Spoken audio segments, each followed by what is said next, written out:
మార్పు మంచికేనా? ఈ ప్రశ్న నిత్యం తలెత్తుతూనే ఉంటుంది. కేంద్ర మంత్రివర్గంలో మార్పులకు సంబంధించిన చర్చ వచ్చినప్పుడే మార్పులు మంచికేనా, ప్రధాని నరేంద్ర మోదీ కరెక్ట్గానే ఆలోచిస్తున్నారా అన్న ప్రశ్నలు తలెత్తుతున్నాయి. కేంద్ర ఆర్థిక మంత్రిగా నిర్మలా సీతారామన్ సరైన నాయకురాలు కారన్న సంగతి అర్థం చేసుకునేందుకు మోదీ, అమిత్ షా ద్వయానికి పుష్కర కాలం పట్టింది. ఆర్థిక మంత్రిగా సంప్రదాయ రాజకీయ నాయకులైనా ఉండాలి, లేదా సంప్రదాయ ఆర్థికవేత్తలైనా ఉండాలి. ఆ రెండు కేటగిరీల్లోకి రాని నిర్మలా సీతారామన్ను ఇంతకాలం కేంద్ర ఆర్థిక మంత్రిగా కొనసాగించటం ఎందుకు, ఇప్పుడు చెంపలేసుకోవటం ఎందుకు అన్నది పెద్ద ప్రశ్న. పైగా ఆర్బీఐ మాజీ గవర్నర్ శక్తికాంత్ దాస్ను కేంద్ర ఆర్థిక మంత్రిగా తీసుకువస్తున్నారన్న సమాచారం కూడా కాస్త ఆందోళనకరమే అవుతుంది. ఆయన కూడా సంప్రదాయ ఆర్థికవేత్త కాదు. తొలుత చరిత్ర చదివారు, అందులోనే పరిశోధనలు చేశారు, తర్వాతే ఆర్థిక రంగానికి మారారు. ఆయన ఆధ్వర్యంలో ఆర్బీఐ కొత్తగా పొడిచిందేమీ లేదు. అయినా సరే ఎవరూ లేనట్లుగా శక్తికాంత్ను తీసుకురావాలనుకోవటం ఎలాంటి ఉపద్రవానికి దారి తీస్తుందో చూడాలి. కేంద్ర మంత్రివర్గ పునర్వ్యవస్థీకరణకు ఏర్పాట్లు చకచకా సాగుతున్నాయి. నరేంద్ర మోదీ మంత్రివర్గంలో భారీ మార్పులు జరిగే అవకాశం ఉందని బీజేపీ వర్గాల్లో ప్రచారం జోరుగా సాగుతోంది. కేంద్ర హోంమంత్రి అమిత్ షా రాష్ట్రపతి ద్రౌపది ముర్మును కలుసుకున్నారు.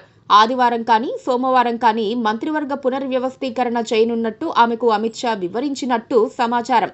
ఈసారి మంత్రివర్గ పునర్వ్యవస్థీకరణలో ఆర్బీఐ మాజీ గవర్నర్ శక్తికాంత్ దాస్కు కేంద్ర మంత్రివర్గంలో చోటు ఖాయమన్న మాట వినిపిస్తోంది. ఆర్థిక మంత్రి నిర్మలా సీతారామన్ను మానవ వనరుల శాఖకి మారుస్తారని, విద్యాశాఖ మంత్రి ధర్మేంద్ర ప్రధాన్ను, పెట్రోలియం శాఖ మంత్రి హర్దీప్ సింగ్ పురీలను ఇంటికి పంపొచ్చని తెలిసింది. ఇటీవలే కొత్తగా 6 ఎంపీలను ఠాక్రే వర్గం నుంచి తెచ్చిన శివసేన షిండే వర్గానికి బహుమతిగా ఇచ్చిన ఎంపీ శ్రీకాంత్ షిండేకు మంత్రి పదవిని ఇచ్చే అవకాశం ఉంది.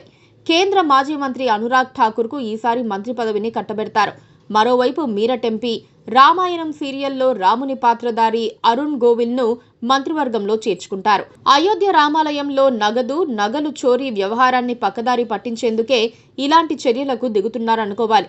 ఆర్థిక శాఖ సహాయ మంత్రి, యూపీ నేత పంకజ్ చౌదరిని మంత్రివర్గం నుంచి తప్పించవచ్చు. ఆప్ నుంచి వచ్చిన నేతల్లో రాఘవ్ చెద్దా లేదా అశోక్ మిట్టల్లో ఒకరికి స్థానం కల్పించవచ్చు. కేంద్ర మంత్రివర్గంలో మరికొందరి సమర్థతపైన అనుమానాలున్నాయి. అందులో విదేశాంగ మంత్రి ఎస్ జైశంకర్ కూడా ఉన్నారు. అమెరికా ఇరాన్ యుద్ధం వ్యవహారంలో జైశంకర్ మొద్దు నిద్రపోతున్నారని వ్యాఖ్యానాలు వినిపించాయి. చిన్న దేశం పాకిస్తాన్ చొరవ చూపి ఇద్దరి మధ్య రాజీ కుదిర్చితే ఇండియా మాత్రం మీనమేషాలు లెక్కించింది. ప్రధాని మోదీకి లేని గొప్పతనాన్ని ఆపాదిస్తూ టైం పాస్ చేసింది. అది పూర్తిగా జైశంకర్ వైఫల్యమేనని డిప్లొమాటిక్ కారిడార్స్ లో చర్చ జరిగింది. అయినా జైశంకర్ సంప్రదాయ రాజకీయ నాయకుడు కాదు కదా, అందుకే మోదీకి ఆయనంటే ఇష్టమేమో.